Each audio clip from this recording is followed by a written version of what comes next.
This is a great point. It is very difficult to sort of get into the mindset of people that you would naturally oppose in your everyday life. Like, for instance, I'm not a very religious person. I don't believe in trickle-down economics. I don't believe in, dictatorships, anything like that.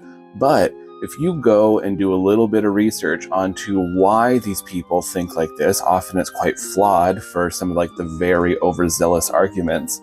Like, for instance, if you're talking about somebody who's like, it's the free market, the trickle-down economics are going to help us all, you can really start to see how people will genuinely believe that there is some false sense of goodness in a capitalist system where those people will say, wow, I've made all this money, time to give some to my workers. And that's just not really how it works. Sometimes you see it, sometimes it's great, but more often than not, that's just not what happens. And history has proven this time and again.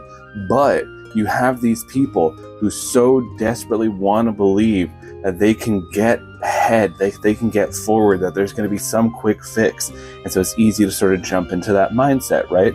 So yes, it is very difficult when you start getting into these characters, these NPCs, especially villains, who just believe things that you're like, this is so terrible.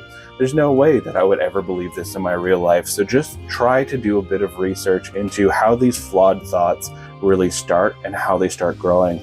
One of the things that actually really helped me when I started looking into, trying to run these cults in my games, right?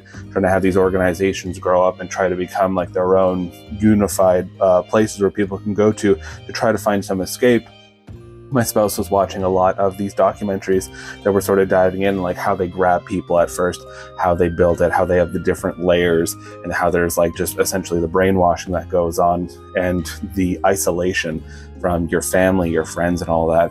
So then I was able to integrate that into these characters and why they would start thinking that. So then even when it came time that the players had incredibly reasonable arguments that I myself would believe, I could have these people in a situation where they're like, no, you're wrong, because you haven't heard the Grand Master talk about how this asteroid is actually bringing alien souls here and we have to be ready.